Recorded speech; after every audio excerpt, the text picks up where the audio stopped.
지금 우리나라는 대통령 탄핵 정국으로 인해서 매우 불안하고 또 불투명한 하루하루를 보내고 있습니다. 이런 와중에도 차기 대권을 노리는 이들이 앞을 다투어 출사표를 던지고 있죠.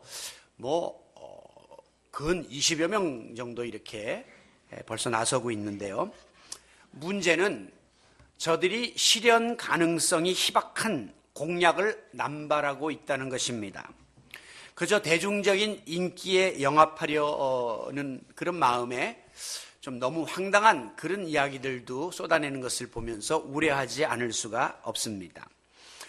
대선 주자들의 공통점은 나만이 준비된 대통령 후보라고 하는 거죠. 그리고 이 어려운 위기에서 나라를 건져낼 능력을 지니고 있다고 큰 소리를 칩니다. 그러나 국민들의 대부분은 과거의 모든 대통령들도 똑같은 소리를 했는데 그 결과가 늘 뻔했지 않느냐 하는 생각에 그 나물에 그 밥이라고 하는 식의 정치에 대한 실망과 무관심을 지니고 있는 것 또한 사실입니다.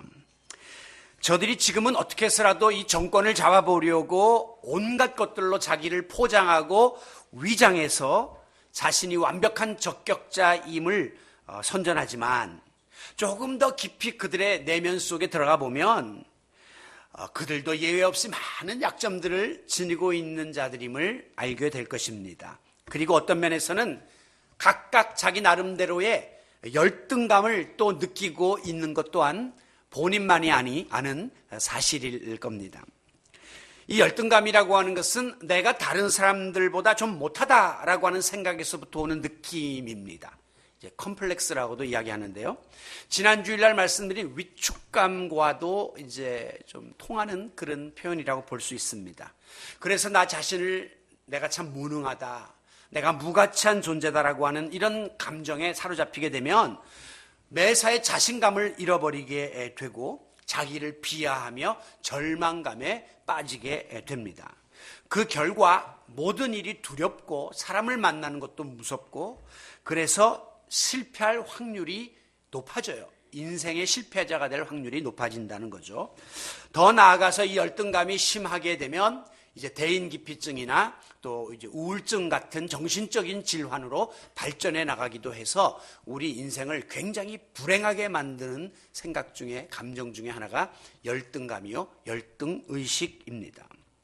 심지어 전문가들은 극단적인 흉악범죄자들의 경우 공통점이 있는데 이 성장 과정 속에서 인격 형성의 장애를 경험하게 되므로 어떤 결정적인 순간에 그렇게 처참한 범죄를 저지르게 된다는 거죠. 그런데 그 같은 인격 장애 중에 가장 큰 영향을 미치는 것이 바로 열등의식이다, 열등감이다, 그렇게 지적하고 있습니다.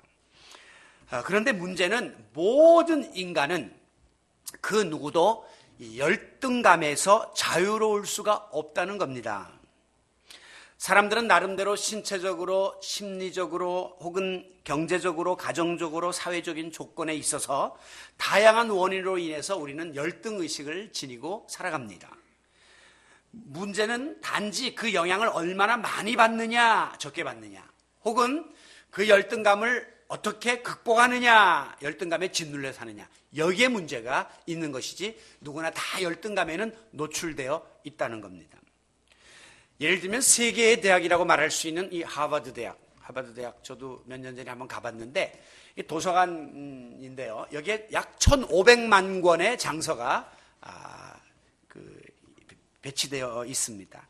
전 세계에서 가장 뛰어난 수재들이 모이는 학교죠.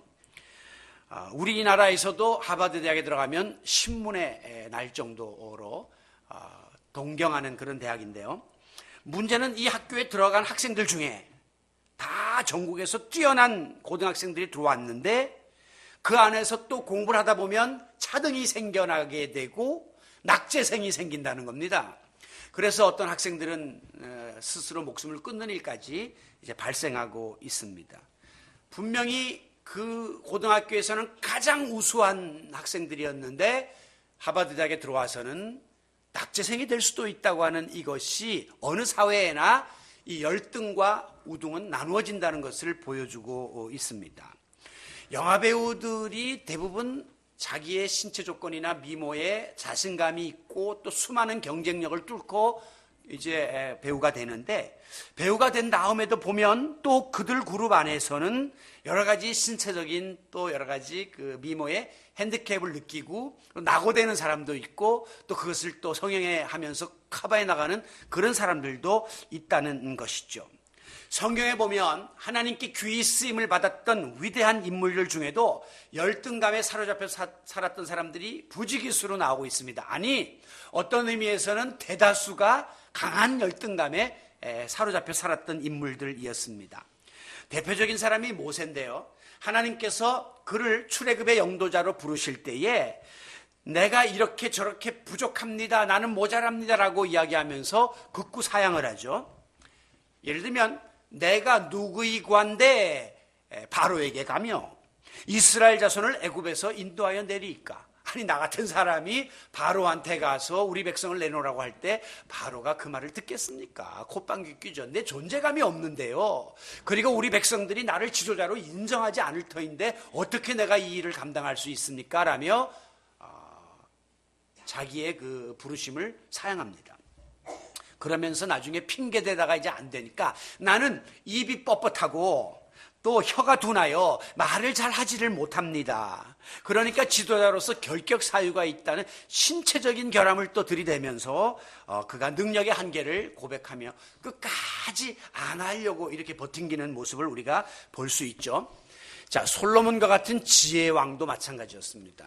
우리는 그를 지혜의 임금이라고 추앙하지만 솔로몬이 하나님께 성전을 봉헌한 다음에 뭐라고 기도하냐면, 주께서 아버지 다윗을 대신하여 왕이 되게 하셨사오니, 그저 내가 혈통 타고 나서 어떻게 그냥 금수저 타고 나서 우리 아버지 대신 그 다음으로 왕이 된 것뿐이지, 나는, 자기를 가리켜서 종이라고 말한다. 종은 작은 아이에 불과합니다. 나는 어린애처럼 아무것도 할 줄 모르고 미련한 자입니다 라면서 자기 자신을 낮추고 비하합니다.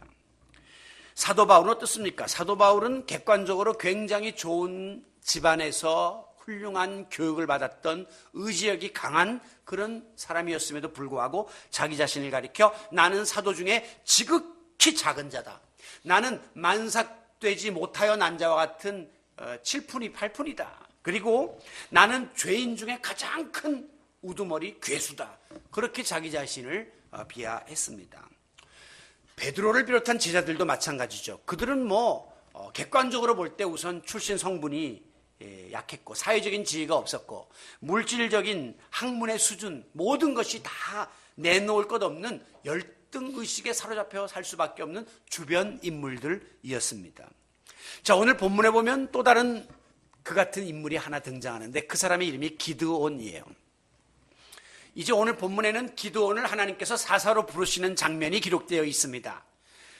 본문 앞에 12절부터 보시게 되면 어느 날 여호와의 사자가 나타나서 하나님께서 너를 사사로 부르신다라고 전해줍니다. 그러자 기드온이 항변하듯이 따져요. 아니, 하나님이 우리와 함께 계신다고 했는데 13절 그렇다면 어떻게 저 미디안 사람이 이스라엘 사람들을 7년 동안이나 괴롭히도록 그렇게 내버려 두셨단 말입니까? 절대 하나님이 우리와 함께 한다고 나는 믿을 수가 없습니다. 하나님은 우리를 버리신 것이 분명합니다 라면서 원망합니다. 그러자 14절 여호와의 사자가 다시 말합니다. 내가 미디안에 가서 이스라엘을 저들의 손에서 구원하여 내라 라고 하나님의 뜻을 전합니다. 그러자 이번에는 15절 오늘 본문에 나오죠. 이 기드온이가 뭐라고 이야기하냐면 오 주여 내가 무엇으로 이스라엘을 구원하리이까? 보소서 나의 집은 므낫세 중에서 극히 약하고 나는 내 아버지 집에서 가장 작은 자입니다. 기드온은 자기 집안이 보잘것없는 집안이고 또 나도 능력이 부족해서 민족의 지도자가 되기에는 부적합하다고 턱도 없다고 그렇게 자기 자신을 낮추고 있는 거죠. 앞서 말씀드린 모세의 모습이 연상됩니다. 이것은 기드온이가 그냥 겸손해서 지나가는 말로 한 번 한 것이 아니라 실제로 그 앞뒤 정황을 보면 모든 면에서 기드온은 심각한 열등감을 지닐 수밖에 없는 그런 상황에 처해 있었습니다. 이제 뒤로 쭉 나가서 25절에 보면 그 아버지가 어떤 사람이었는가를 알 수 있는데요. 그 기드온의 아버지는 바알과 아세라 상을 섬기는 우상 숭배를 하는 집안이었습니다.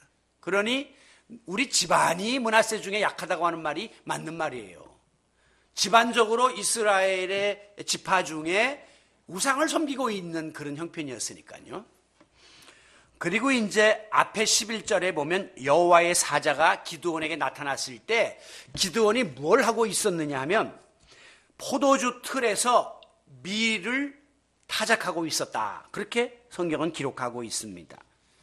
밀은 그 당시에 넓은 마당에서 마차나 소가 이제 소를 이용해서 타작을 하는 것이 정상이었습니다. 그런데 왜 포도주 틀에다가 지금 밀을 넣어가지고 타작을 하고 있었느냐? 이유가 있었습니다.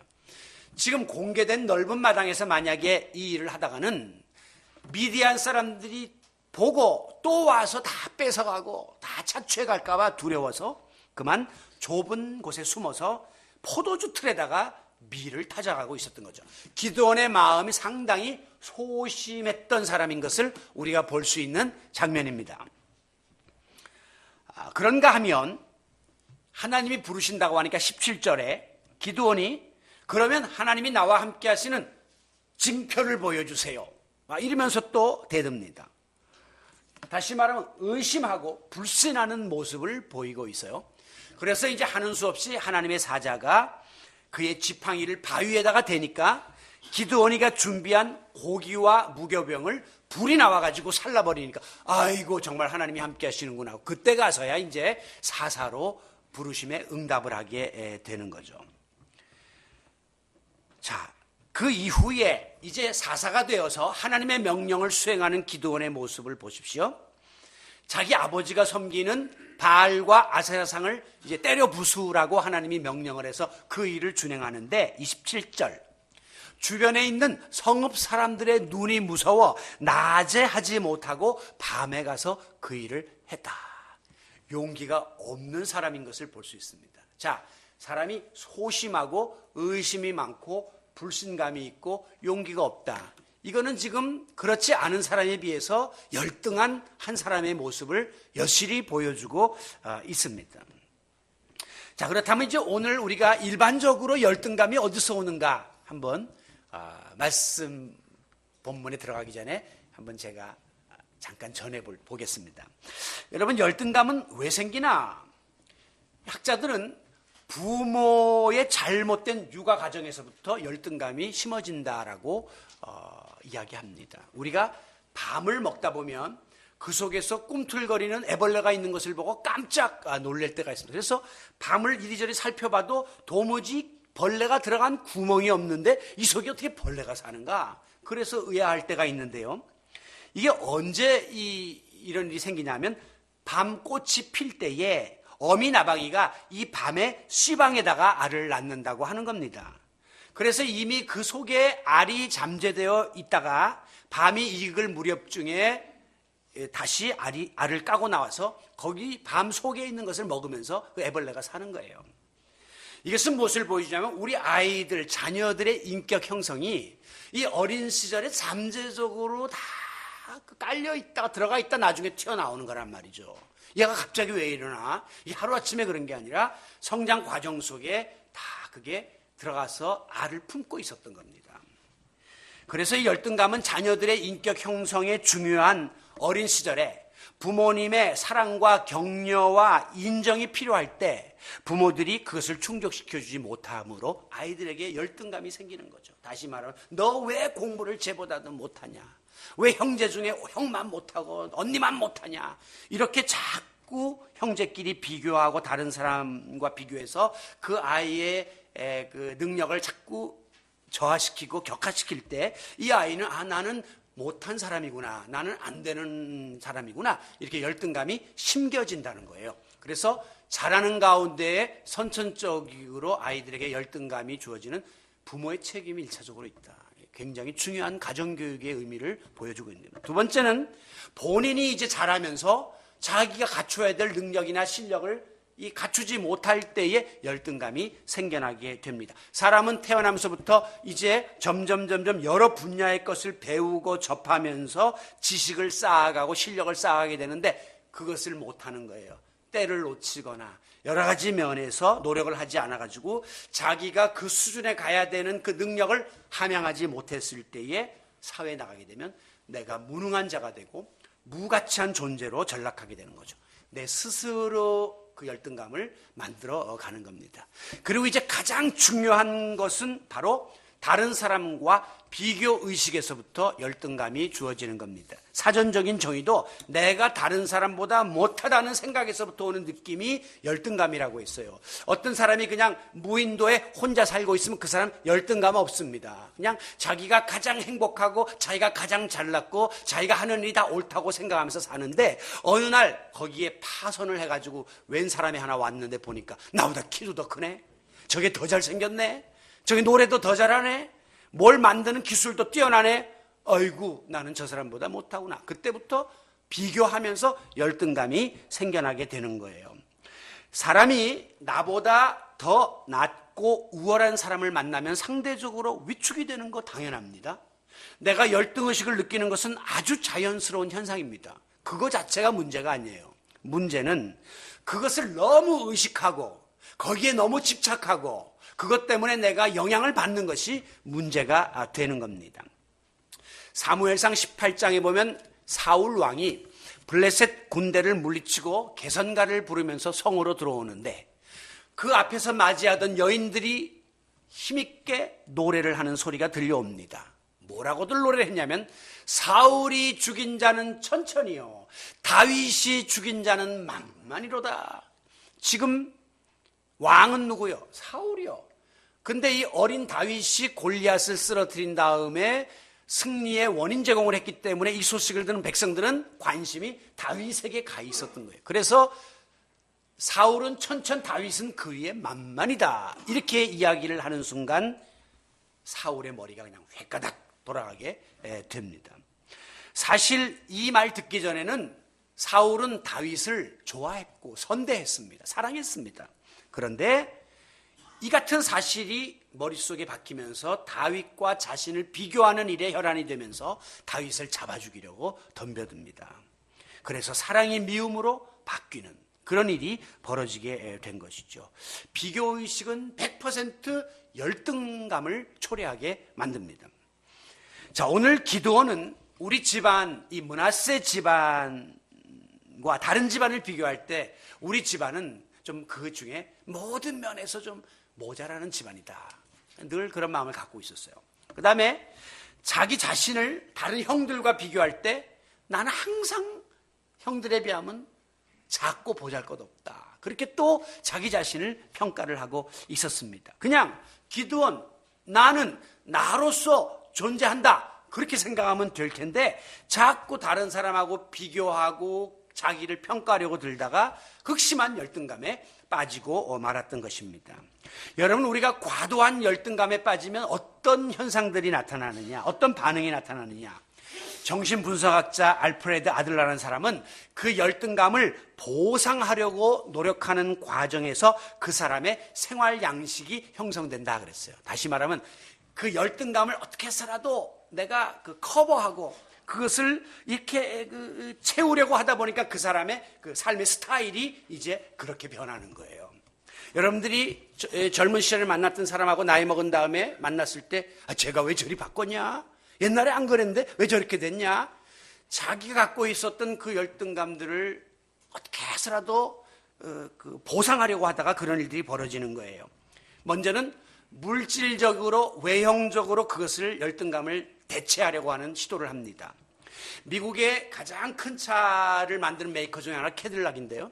이 세단을 누가 많이 타느냐? 백인들보다 흑인이 더 많이 타는 것으로 통계가 나왔습니다. 흑인들이 더 부자라서 아니에요. 흑인들이 주류 사회에서 여전히 차별받고 열등하다고 느끼는 그 마음이 있는데 내가 백인들보다 무언가 더 우월하다고 하는 이 감정을 드러내기 위해서 더 큰 차를 타게 된다고 하는 거죠. 우리 한국 사람들이 세계적으로 명품을 선호하는 민족으로 알려져 있습니다. 그래서 세계 명품 브랜드가 우선적으로 한국에 와서 시험을 해보고 통하면 그것을 출시한다고 하는 이야기가 나올 만큼 우리나라 사람들이 왜 이렇게 명품을 좋아합니까? 그것은 우리의 약점이 그만큼 크다는 것이에요. 내가 갖고 있는 열등의식을 좋은 옷, 비싼 옷을 입어서 커버하고 다른 사람에게 그렇지 않은 것처럼 드러내려고 하는 심리가 우리나라 사람들에게 많다는 겁니다. 그리고 우리나라 사람들이 동남아시아 같은 데 여행을 많이 지금 가는데 가면 우리보다 못 사는 나라 사람들을 함부로 대하고 또 무시하고 돈을 막 쓰는 이런 일들이 벌어지는데 이것도 역시 우리가 그동안 억압받았던 그런 하나의 민족의 그 아픔을 열등을 다시 표출하는 그런 과정이라고 볼 수 있는 거죠. 그리고 이제 두 번째는 나보다 더 우월한 사람을 증오하기 시작하고 공격을 하기 시작합니다. 그래서 강력 범죄 대상들은 주로 강남에 사는 부촌 사람들이 되고 고급 외제차를 타는 사람들이 타겟이 되는 거죠. 없는 사람들이 있는 사람들을 증오하고 그들을 해치려고 덤벼드는 겁니다. 학교에서는 공부 잘하는 애들이 왕따를 당하고 폭력의 대상이 되는 이유가 거기에 있는 겁니다.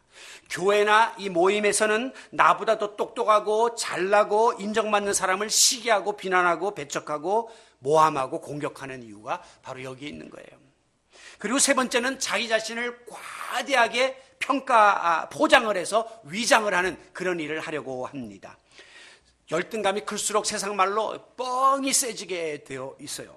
그래서 그걸로다가 자기 약점을 자꾸 덮으려고 거짓말 하다 보니 그 다음에는 거짓말을 또 합리화시키니까 더 큰 거짓말을 해서 자기 이상의 과대한 포장을 하고 돌아다니고 가끔 보면 자기 사돈의 팔촌 친구 다 들이대면서 내가 그런 사람과 관계가 있다는 것을 이렇게 드러내려고 하는 그런 시도를 하게 되는 거죠. 그러니까 위선적인 삶을 살게 되는 겁니다. 여러분, 우리가 이 같은 열등의식을 어떻게 극복할 수가 있을까요? 오늘 말씀의 본론입니다. 그 누구도 본인의 동의 없이는 열등감을 느낄 수 없고 그 누구도 본인의 동의 없이는 열등감을 극복할 수 없습니다. 무슨 뜻입니까? 결국 열등감은 내가 느끼는 것이고요. 그리고 이거 이기려면 내가 결국 이거를 이겨내 나가야 합니다. 저 사람이 나를 인정 안 해주니까 내가 열등감을 느끼니까 저 사람이 바뀌어야 돼. 아니요. 그 사람이 말로는 아니야, 너가 위대해, 너가 나보다 나 말해준다 할지라도 그 사람이 말한다고 내 열등감이 없어지는 게 아니라 내 마음에서 이 뿌리를 뽑아내야 된다고 하는 겁니다. 그래서 누구나 다 열등감이 있는데 다음번 목장 모임 때 우리가 이 말씀들을 나누려고 하는데 내 안에 있는 열등감이 뭔가를 우선 찾아야 돼요. 내가 갖고 있는 열등감의 가장 큰 부분이 무엇인지 찾아내고 이게 어디서 왔는가 한번 여러분들이 분석을 한번 해보는 거죠. 그리고 인정할 것 인정하고 그 다음에는 이것을 극복하기 위해서 더 적극적이고 아주 긍정적인 차원으로 열등의식을 변화시키기 위하여 노력해야 하는 것입니다. 즉 열등감에 의해서 지배받는 자가 되지 말고 열등감을 내가 품어버리면 된다는 거예요.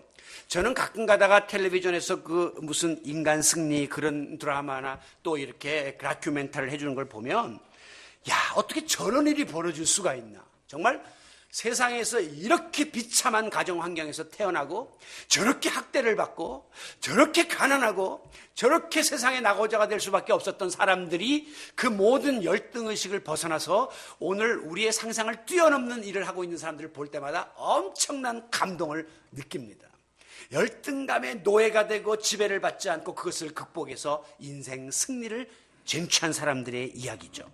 여러분, 열등감의 가장 큰 원인은 다른 사람과 나를 비교하는 데서부터 있다고 했습니다. 우리 인간은 사회적인 존재이기 때문에 다른 사람과의 관계를 맺지 않고 다른 사람과 비교하지 않고 사는 것은 불가능해요. 그러면 어떻게 해야 될까? 다른 사람과 관계를 유지하죠. 열등감을 느낄 수 있죠. 그러나 그런 가운데서도 내 나름대로의 정체성과 자존감을 지키는 일에 힘쓰는 것입니다. 이것이 굉장히 중요한 자세예요. 사도 바울은 고린도전서 4장 3절에 보면 너희에게나 고린도 교회 사람들에게나 다른 사람들에게 판단받는 것이 내게는 매우 작은 일이라 라고 말씀하고 있습니다. 우리는 다른 사람이 나를 어떻게 평가할까? 그게 자꾸 걱정이 돼요. 또 나는 저 사람과 비교할 때 어떤 평가를 받을까? 자꾸 도토리 기저귀를 하려고 해요. 그런데 그런 문제에 대해서 별로 대수롭지 않게 여기라는 거예요. 뭐 그게 그렇게 중요한 것이 아니다. 아주 작은 일로 여기시면 자연적으로 열등감은 해소되게 됩니다. 여러분, 저 사람은 분명히 나름대로 훌륭해. 나보다 뛰어나. 나보다 더 지녔어. 그러나 나는 나 역시 내 나름대로 소중하고 존귀한 가치 있는 자야. 그런 자존감을 자꾸 올려나가야 한다는 것이죠. 여러분, 우리 가정, 다른 가정과 자꾸 비교하지 마십시오. 여러분의 구성원들, 내 남편은 이런데 저 사람은 저런데, 우리 아이들 자꾸 비교할 필요가 없어요. 우리 교회, 다른 큰 교회와 자꾸 비교할 이유가 없어요. 우리 목사님, 우리 성도, 우리는 나름대로 다 귀하고 존귀하고 우리에게 주어진 고유의 가치 있는 자들이다. 우리가 그렇게 생각하면 우리 마음속에 나름의 자존감, 자존심이 생기게 돼요. 제가 나름이라고 했는데 나름은 다른 사람이 인정 안 해줘도 좋아요. 내 나름대로 그것 때문에 행복할 수 있고 감사할 수 있고 또 삶의 의미를 찾을 수가 있게 되는 것입니다. 저도 교회를 목회하고 또 개척해서 목회하면서 상대적으로 큰 교회 또 무슨 유명한 목사님들과 나 자신을 왜 비교하지 않겠습니까? 때때로 그런 것들을 비교하면 상당한 그 열등의식이 느껴져요. 이거 웬걸 나가면 그냥 목사님끼리 만나면 항상 그 가치 기준이, 평가의 기준이 큰 교회 목사님, 유명한 목사님들 먼저 인정을 하고 먼저 상좌에 앉히고 이런 평가가 이루어지기 때문에 항상 거기에 대해서 열등의식이 있죠. 또 나 자신의 능력과 또 내가 처해 있는 처지와 형편을 생각하면 어떤 때는 좀 서글픈 마음도 생기고 또 우울해지고 또 열등감이 느껴지는 것이 목사인 저도 솔직한 고백입니다. 그런데 우리 교회는 우리 교회 나름대로의 존재의 의미가 있고 사명이 있다 하는 생각이 항상 제 마음에 있어요. 그렇기 때문에 큰 교회랑 바꾸자 해도 안 바꿔요. 우리 교회 나름으로 너무 이 교회가 사랑스럽고 좋은 거예요. 나는 나만이 가지고 있는 그 가치가 있고 존재감이 있거든요. 그러니까 오히려 큰 교회, 만명교회를 목회하는 친구 목사가 나를 부러워합니다. 그 사람은 그 사람대로 또 다른 열등감이 있다는 거죠. 그러니까 절대 우리가 이 비교의 그 노예가 되어서는 안 된다고 하는 것입니다. 이 같은 자세를 가리켜서 사도 바울은 자족이라고 이야기합니다. 빌립보 4장 11절에 보면 내가 어떤 형편에 처하든지 간에 나는 자족하는 법을 배웠다. 법을 배웠다는 것은 그 틀에 내가 딱 들어가면 나는 항상 자족해질 수 있다는 거예요. 이 자족이라고 하는 것은 내 스스로 만족하며 감사하며 살 수 있는 자세를 뜻하는 것입니다. 그 결과 바울은 자기가 비천한 자리에 처하기도 하고 배고프고 궁핍한 자리에 처하기도 했지만 절대 자신을 비하하거나 자학하거나 열등감에 빠지지 않았습니다. 그는 하나님이 나에게 주신 이방인의 선교의 사명이 있어서 내가 오늘 이 자리에 이런 모습으로 서 있다고 하는 사실을 가지고 마음속에 늘 새기고 있었기 때문에 그는 감옥에서도 감사하고 찬양할 수 있었고 마지막에는 순교의 제물이 될 수 있었던 것이죠. 오늘 본문에서 기드온이 내가 부족합니다. 내가 허물이 많습니다. 우리 집안이 내놓을 것이 없습니다. 나는 집에서도 다 소외된 자입니다. 이렇게 자꾸 허물을 들이대면서 이스라엘을 미디안의 손에서 건져낼 적격자가 아닙니다 라고 열등감에 사로잡혀 있을 때에 하나님의 사자가 그에게 말씀하셨습니다. 12절 큰 용사여 여호와께서 너와 함께 계시도다. 앞에 살펴본 것처럼 무슨 기드온이가 큰 용사입니까? 소심하고 의심 많고 용기도 없는 그런 사람인데요. 그런데 하나님은 그를 큰 용사다라고 불러주신 거예요. 여러분 우리가 뭐 하나님 앞에 내놓을 게 있습니까? 보잘것없고 부끄러운 존재들인데도 우리 하나님은 우리를 귀하게 여겨주시는 겁니다. 너 크다고 이렇게 이야기해 주는 겁니다. 마치 어린 시절에 내가 공부도 못하고 사고도 치고 그러는데 우리 아버님 어머님은 항상 우리 자녀들을 보면 너 참 귀한 아들이다. 너 앞으로 크게 될 자녀다. 이렇게 격려해 주었던 것처럼 오늘도 하나님의 따뜻한 위로와 격려가 우리 가운데 임하고 있음을 감사하시기 바랍니다. 이것은 우리에게 큰 위로와 소망이 되고 있는 것이죠. 분명히 인간적으로 보잘 것 없어요. 나약해요. 그러나 하나님께서는 우리의 허물과 부족을 확대시키지 아니하시고 그것은 덮어주시고 오히려 우리를 향하여 너는 내게 있어서 굉장히 존귀한 존재다. 그리고 내가 너를 지명하여 불렀나니 너는 나의 것이다. 그리고 내가 너와 항상 함께 할 것이다. 계속해서 약속해 주시니 얼마나 감사한지요. 날개를 단 것처럼 힘있게 맡겨진 일을 감당해 나갈 수가 있는 이유가 바로 이것입니다.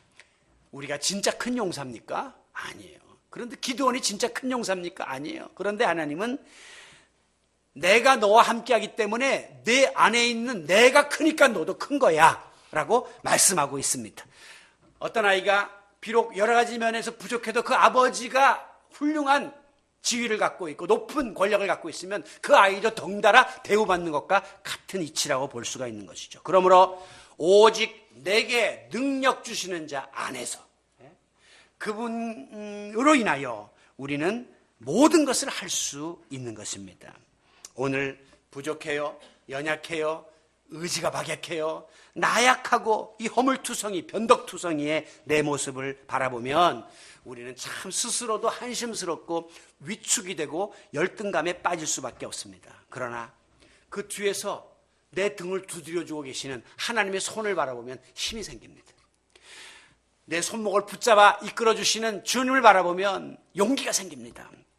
그리고 그분이 나를 포기하지 아니하시고 오늘도 나를 향하여 가지고 계시는 The Original Design, 하나님이 우리를 향하여 갖고 계시는 원뜻을 바라보면 용기가 납니다. 그리고 하나님이 우리 드림의 교회를 향하여 펼치실 청사진을 바라보면 소망이 생기는 것입니다.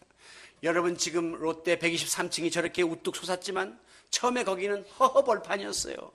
그 벌판을 바라본 사람은 여기에서 뭐가 선한 것이 나겠는가 생각했지만 지금 그 위에 우뚝 솟은 그 건물을 보면 엄청난 감동이 밀려들지 않겠습니까? 오늘 우리는 연약하지만 우리를 만들고 계시고 우리를 알고 계시고 우리를 지금 조성해 나가시는 하나님의 역사를 바라보면 우리는 이 어려운 열등식들을 극복해 나갈 수가 있는 것입니다. 오늘 본문 마지막 16절에서 하나님이 말씀하십니다. 내가 반드시, 진실하신 하나님, 거짓 없으신 하나님이 내가 반드시 너와 함께 하리니 내가 미디안 사람 치기를 한 사람 치듯이 할 것이다. 결국 하나님이 나와 함께 한다고 하는 임마누엘의 믿음으로 자신의 열등감을 극복했던 기드온은 어떤 일을 합니까? 처음에 32,000명의 군대를 데리고 전쟁에 나갔는데 하나님이 너무 많아. 결국은 300명의 용사로 정예부대를 이끌고 전쟁터에 나가서 미디안과 아말렉의 연합군들을 진멸하는 승리를 거두었음을 믿으시기 바랍니다. 기드온이가 한 게 아니라 그 안에 역사하시는 크신 하나님이 그와 함께 하심으로 엄청난 역사를 이룬 것이죠. 그 결과 어떤 일이 벌어졌냐? 과거의 이스라엘의 역사를 수록하고 있는 믿음장 히브리서 11장에 보면 허다한 믿음의 증인들이 나오는데 거기에 다윗, 사무엘 그리고 기드온의 이름이 떡하니 올라가는 거예요. 정말 영광스러운 가문의 이름이 자자손손 전해지고 있는 겁니다. 뿐만 아니라 서두에 언급했던 그 열등의식의 소유자들 모세나 또 무슨 솔로몬이나 또 바울이나 또 베드로나 12제자들 모두도 하나님이 함께 하셨기 때문에 그들의 모든 열등한 부분들은 채워졌고 다듬어져서 훗날 하나님이 쓰시는 위대한 역사적인 인물로 오늘 우리의 뇌리 속에 남아있고 우리의 입술을 통하여 그들은 계속해서 전해지고 있는 것입니다. 오늘 말씀을 마칩니다. 오늘 이 유한한 육신을 입고 살아가는 우리 인간은 예외 없이 나름의 열등감에 빠져 살게 됩니다. 그래서 항상 위축되고 또 두렵고 또 고통 속에 우리가 살게 되는 것이죠. 그러나 하나님을 믿는 믿음 안에서는 극복하지 못할 열등감이 없다. 그리고 치유받지 못할 열등의식이 없다라는 사실을 믿으셔야 합니다. 이게 우리 신앙인의 힘이고 신앙인의 자산이에요. 열등감의 대명사라고 말할 수 있는 사람은 세리 삭개오입니다. 그는 사회적으로는 물질과 명예와 권력이 있었지만 마음속 깊은 곳에서는 항상 동족들을 등쳐먹고 있다고 하는 양심의 가책과 또 동족에 의해서 따돌림을 당하고 또 신체적인 핸디캡 때문에 항상 이 열등감 속에 살고 있었던 인물이었습니다. 그러던 그가 자기 곁에 다가오신 예수님을 만납니다. 주님에게 가서 예수를 영접할 때 자기가 갖고 있는 모든 것을 다 내어놓을 때 예수님은 그에게 오늘 구원이 내 집에 이르렀다 라면서 삭개오를 용납하시고 삭개오는 이 모든 열등감의 짐을 벗어던진 채 위대한 주님의 동역자로 쓰임받게 되었습니다. 이 시간에도 우리 각자의 마음속에 자리 잡고 있는 이 여러 가지 유형의 열등감들, 이거 하나님 앞에 다 내어놓으세요. 그건 숨길 것이 아니고 포장할 것이 아닙니다. 그것은 인정하고 다 내어놓으세요. 그리고 하나님의 도우심을 구하시고 하나님의 함께하심을 구하시기 바랍니다. 나는 이렇게 약하고 이렇게 부족하고 이렇게 열등투성이니 하나님 저를 좀 붙잡아 주시고 도와주세요. 그리할 때 반드시 너와 함께하리라 약속하신 하나님의 손길이 우리의 상처난 심령들을 어루만져 주시고 내가 주님 보시기에 얼마나 존귀한 자인가가 깨달아지게 될 것입니다. 그러므로 하나님께서 나와 우리 가족과 우리 교회에게 맡겨주신 나름의 사명을 우리의 생명이 다하는 그날까지 충성스럽게 감당해 나가는 당당한 우리 모든 성도 여러분들이 되시기를 영육을 치유하시는 예수 그리스도의 이름으로 축원합니다.